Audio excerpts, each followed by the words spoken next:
કેટલાક રોગ જન્મજાત હોય છે જેની કોઈ જ દવા હોતી નથી અને જો કોઈ દવા હોય છે તો તે એટલી બધી મોંઘી હોય છે કે સામાન્ય પરિવાર માટે સારવાર બનાવવી મુશ્કેલ થઈ જાય છે અને તેવો જ એક રોગ ગુજરાતના એક બાળકમાં જન્મજાત જોવા મળ્યો જેનું નામ સ્પાઇનલ મસ્ક્યુલર એટ્રોફી ટાઈપ 1 છે।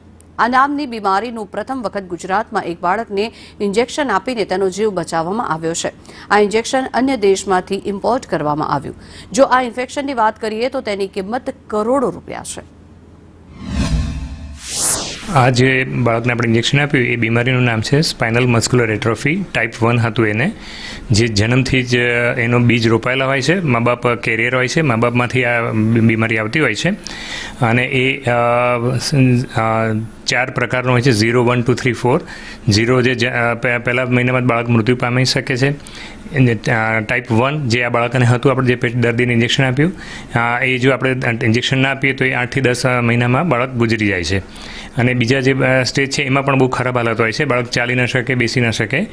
એટલે અત્યાર સુધી આ રોગ અસાધ્ય ગણાતો હતો, પણ હવે આ અમેરિકન કંપનીએ 2019 મેમાં આની શોધ કરી અને એને જીન થેરાપી કહેવાય, જે એક સિંગલ ઇન્જેક્શન આપીએ તો બાળકને ચોક્કસ એનું જાન બચાવી શકાય। જે આ બાળક જો ના આપ્યું હોત તો 8 થી 10 મહિના જ જીવ્યું હોત। એક રોગ એની જીન થેરાપી અવેલેબલ છે।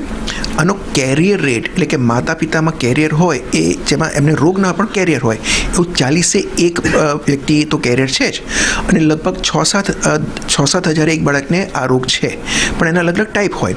હવે SMA 0 કે SMA1માં બાળક જીવતું નથી, પણ આ જીન થેરાપી એ એક જ વાર ઇન્જેક્શન આપવાનું હોય છે, ઘણું કોસ્ટલી છે, પણ બધાના મહેનતથી, બધાના સહકારથી ગુજરાતમાં સૌ પ્રથમવાર આજે આપવામાં આવ્યું છે, RSN ખાતે પેશન્ટને આપવામાં આવ્યું છે।